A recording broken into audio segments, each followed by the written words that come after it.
Waalaikumsalam warahmatullahi wabarakatuh. Alhamdulillah, alhamdulillahilladzi khalaqal insana fi ahsani taqwim.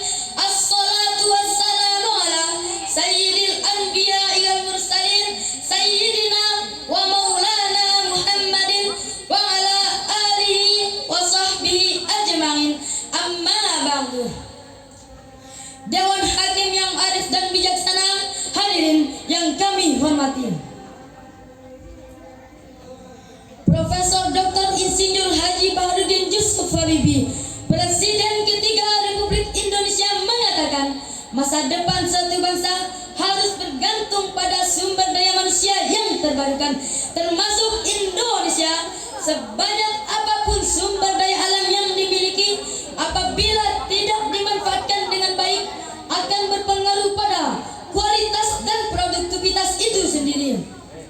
Hal ini secara langsung maupun tidak langsung tersirat dalam Undang-Undang Dasar 1945. Hadirin, faktanya adalah kita berada di benua maritim.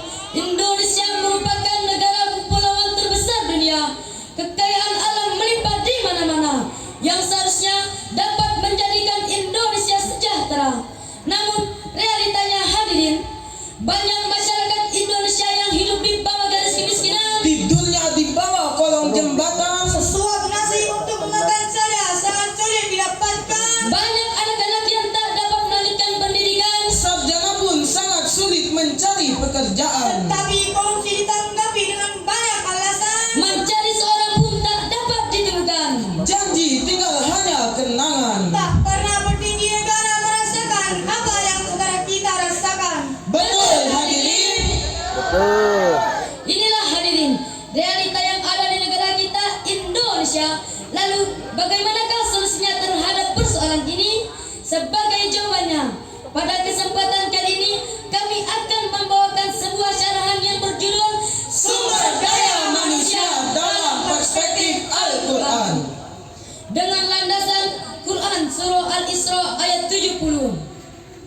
A'udzu billahi minasyaitonir rajim.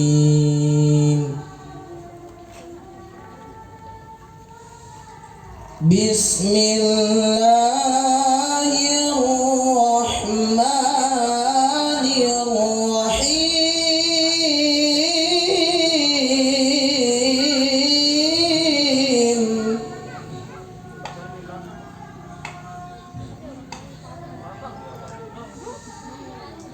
وَلَقَدْ كَرَّمْنَا بَنِي آدَمَ وَحَمَلْنَاهُمْ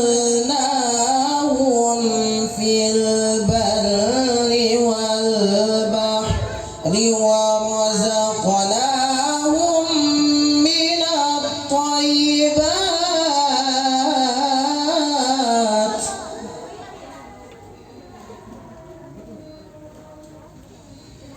وَرَزَقْنَاهُمْ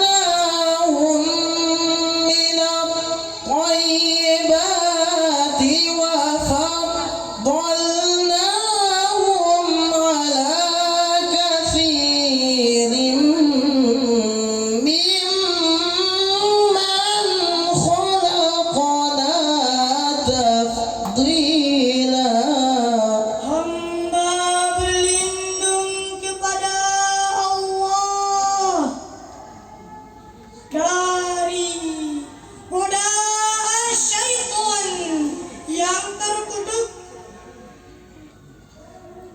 dengan menyebut asma-Mu ya Allah, yang Maha Pengasih lagi Maha Penyayang. Dan sesungguhnya telah kami muliakan anak-anak Adam. Kami angkut mereka di daratan dan di lautan.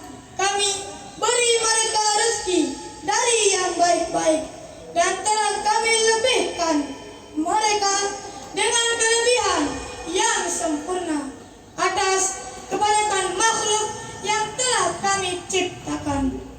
Hadirin ma'asyiral muslimin rahimakumullah.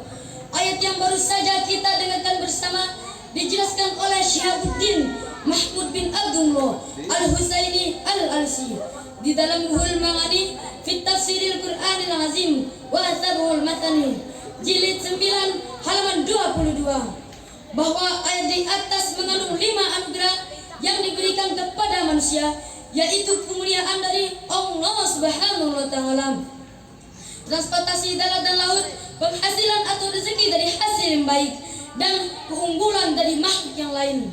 Namun jika melihat sekilas ayat tersebut yang diawali dengan kalimat walaqad karramna bani adama, ini menunjukkan makna yang sangat dalam yang diberikan kepada Allah Subhanahu wa taala, baik yang terkait dengan jasmani maupun yang terkait dengan rohani.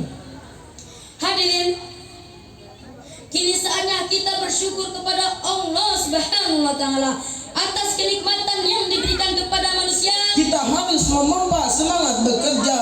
Semangat berusaha. Jangan bergantung kepada siapapun kecuali Allah Subhanahu wa taala. Jangan pernah putus asa. Jangan pernah meminta. Giat berdoa Berbakti kepada negara.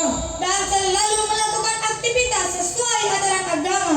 Masih ingatkah kita hadirin, banyak orang sukses yang diawali dengan hidup sederhana. Bos Transmedia Khairul Tanjung dengan julukan anak singkong, Kepala BKPM RI Bahlil Lahadalia dengan julukan mantan sipir angkot, Presiden ketiga Republik Indonesia B.J. Habibie hidup dalam keluarga sederhana yang ditinggal ayahnya. Presiden ketujuh Republik Indonesia Insinyur Joko Widodo yang dengan julukan tukang mebelnya. Betul hadirin. Rasulullah Shallallahu Alaihi Wasallam meskipun beliau keturunan bangsawan, namun sejak beliau mendapatkan cobaan yang sangat dahsyat, ditinggal ayah dan ibunya, Ditinggal kakek dan pamannya. Bahkan ditinggal istrinya. akan tetapi Rasulullah Shallallahu Alaihi Wasallam tak patah semangat, tak pernah menyerah, karena semua itu milik Allah Subhanahu wa taala. Maka carilah karunia Allah sebagaimana yang diungkapkan Khalifah Umar bin Khattab radhiyallahu anhu. Idza asbahta fala tantadhirul masa wa idza amsayta fala tantadhirus sabah wa khudh min sihhatika lima radika wa min hayatika lima utika. Rawahul Bukhari. Jika engkau berada di pagi hari, jangan tunggu sampai petang hari. Jika engkau berada di petang hari, jangan tunggu sampai pagi hari. Manfaatkanlah waktu sehatmu sebelum datang sakitmu, dan manfaatkanlah waktu hidupmu sebelum datang matimu. Hadis riwayat Bukhari. Pepatah Arab juga mengatakan, I'mal lidunyaka ka'annaka ta'ishu abadan wa'mal li akhiratika ka'annaka tamutu ghadan. Bekerjalah untuk duniamu seakan kau hidup selamanya, dan bekerjalah untuk akhiratmu seakan kau akan mati esok hari. dengan demikian Allah Subhanahu wa taala telah menciptakan makhluknya dengan wujud yang sebaik-baiknya, dan Allah Subhanahu wa taala memberikan kelebihan yang sempurna atas makhluk lainnya. Maka perlu ada semangat untuk bekerja. Hal ini sejalan dengan firman Allah Subhanahu wa taala dalam Quran surah At-Taubah ayat 105. Wa qul i'malu fasayarallahu 'amalakum wa rasuluhu wal mu'minun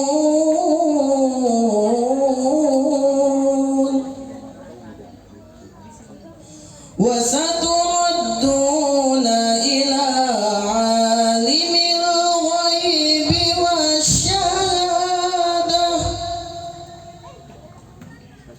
والشهادة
yang berbahagia. Firman Allah pada ayat ini diawali dengan kalimat yang malu, bekerjalah. Sementara itu dalam kaidah usul fikih dinyatakan al-aslu fil amri lil wujub. Pada asalnya suatu perintah adalah kewajiban. Dengan demikian bekerja adalah wajib apapun profesinya. Yang malu ala makanatikum, bekerjalah dengan baik sesuai skill, profesi dan latar belakang keilmuan masing-masing. Demikian menurut penafsiran Imam Ali As-Sabuni dalam Safwatit Tafsirnya jilid 1 halaman 560. Karena memang tidak ada kesuksesan diraih dengan kemalasan. Semua kemalasan akan membawa derita dan untayan air mata untuk selama-lamanya. Oleh karena itu hadirin, untuk mewujudkan sumber daya manusia di negeri tercinta ini, kita tidak hanya dituntut untuk mempunyai ilmu, tetapi harus memiliki etos kerja, disiplin kerja, dan semangat dan tanggung jawab kerja, serta diimbangi dengan iman di dada. Dari syarahan ini dapat disimpulkan bahwa sumber daya manusia yang berkualitas dalam insan adalah muslim. Oleh karena itu, dari syarahan ini dapat disimpulkan bahwa yang dimaksud sumber daya manusia yang berkualitas adalah insan muslim yang dapat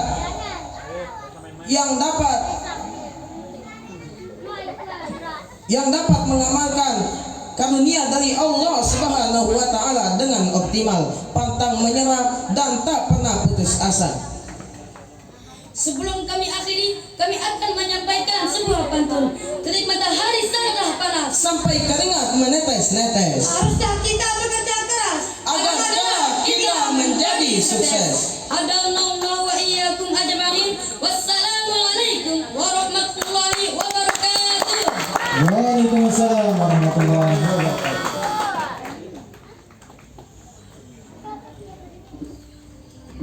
Kita berikan aplaus yang meriah kepada peserta